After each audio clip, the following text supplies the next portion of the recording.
نکاح کن کن چیزوں کے کرنے سے ٹوٹ جاتا ہے؟ کوئی کہتا ہے کفریہ جملہ بولنے سے ٹوٹ جاتا ہے. دیکھو نکاح ایک تو طلاق دینے سے ٹوٹتا ہے, چاہے صریح طلاق ہو یا کنایہ میں ہو. کنایہ کا مطلب الفاظ گول مول ہیں لیکن آپ کی نیت طلاق کی تھی. جیسے آپ نے بیوی کو کہہ دیا آج سے تمہارا میرا تعلق ختم, اس میں نیت اگر طلاق کی ہوگی تو ہوگی, ورنہ طلاق نہیں ہوگی. اور صریح الفاظ جو ہوتے ہیں ڈیورس کا لفظ یا طلاق کا لفظ, اس میں نیت ضروری نہیں ہے. تو ایک تو اس سے ٹوٹتا ہے. دوسرا نکاح ٹوٹتا ہے کافر ہو جانے سے, مرتد ہو جانے سے. کفریہ جملہ بولا جس کا دوسرا کوئی مطلب بنتا ہی نہ ہو, صاف طور پر اسلام کا انکار کر دیا, میں اسلام کو نہیں مانتا, معاذ اللہ نقل کفر, ایسا جملہ بول دیا.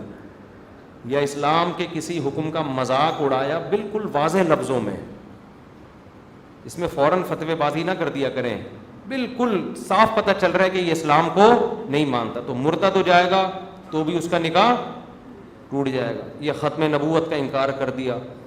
لیکن اس میں وہم بہت لوگوں کو شروع ہو جاتا ہے, وہمی ہو جاتے ہیں.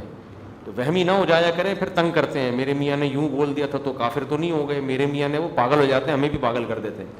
تو واضح لفظوں میں جب تک کوئی مرتد نہیں ہوگا, صاف پتہ چل رہا ہو یہ اسلام کو نہیں مانتا, ایسے الفاظ کہے تو پھر. تیسرا نکاح خراب ہوتا ہے جب محرم رشتوں میں, جو خاص قسم کے رشتے ہیں, ان میں کوئی فزیکل سیکشول ریلیشن ہو جائے.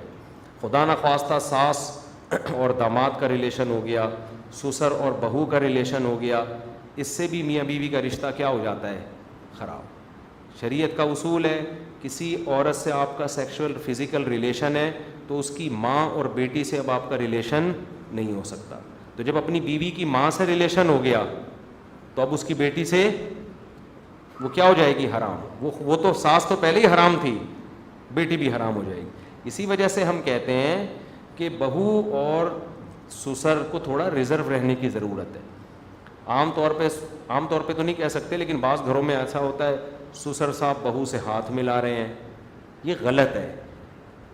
بہو کو پیار کرنا ہے, بس اس کے سر پہ ہاتھ رکھا, بس اس سے زیادہ کلوز ہونے کی ضرورت نہیں ہے. اسی طرح ساسیں داماد کو سفر پہ آ رہا ہے تو جناب سینے سے لگا رہی ہیں, ٹھیک ہے بیٹوں کی طرح ہے, لیکن شریعت میں ایک احتیاط ہے. داماد کے سر پہ ہاتھ رکھیں, بس ہاتھ ملانے کی بھی ضرورت نہیں ہے. تو ان رشتوں میں تھوڑا احتیاط کرنے کی ضرورت. ویسے بھی غیرت کے بھی خلاف ہے نا, یہ شرم کے بھی خلاف ہے, غیرت کے بھی خلاف ہے. تو یہ 3 چیزیں ہیں جس میں خیال کرنا چاہیے. باقی لوگ وہمی بن جاتے ہیں, تنگ بہت کرتے ہیں, اس میں وہمی نہ بنے. کوئی جب تک یقینی بات نہ ہو نا تو پوچھے بھی نہیں. تنگ کرتے ہیں کہ وہ ایسے ہو گیا تھا, یوں ہو گیا تھا, مجھے شک ہے. تو شک وقت سے نہیں ہوتا بھائی, ایسے اپنے آپ کو مصیبت میں نہ ڈالیں.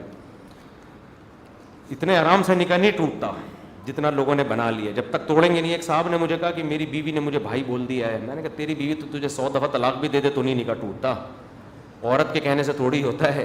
تو مرد طلاق دے گا تو ہوگا نا, اس کو وہم ہو گیا.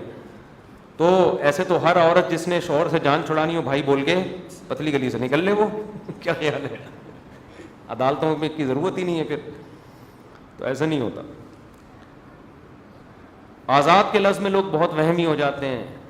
بعض دفعہ آدمی بیوی کو کہہ رہا تھا تم کام کاج سے آزاد ہو, اب وہم ہو جاتا ہے میں نے آزاد بول دیا. تو ایسا نہیں ہوتا, تو اس میں ڈیٹیل ہے.